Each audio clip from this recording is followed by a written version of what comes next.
কিচ্ছু থাকবে না পৃথিবীতে। টাকা বলেন, পয়সা বলেন, পজিশন বলেন, আমি এমপি 3 বার হই আর 100 বার হই, কোনো সমস্যা নেই। কিন্তু যদি আমার কর্মটা ঠিক না থাকে, এই পৃথিবী তো দূরের কথা, এই অঞ্চল তো দূরের কথা, আমার বাড়ির মানুষই তো আমাকে স্বীকার করবে না।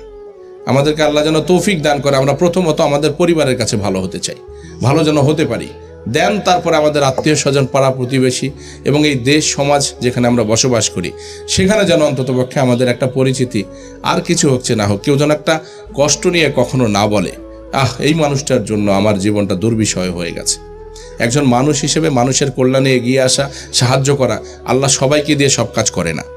কিন্তু আপনাদের মনে রাখবেন যে আপনারা যে পেশায় আছেন, আপনারা 1 জন 2 জন নয়, আপনারা শত শত হাজার হাজার পরিবারের সন্তানদেরকে তৈরি করে দিচ্ছেন। আপনাদের কোল জুড়ে যখন আপনাদের সন্তান আসে, আপনারা নিশ্চয়ই ভালো কোনো শিক্ষকের কাছে, ভালো কোনো ইউনিভার্সিটিতে আপনারা যেমন প্রত্যাশা করেন, এটা কিন্তু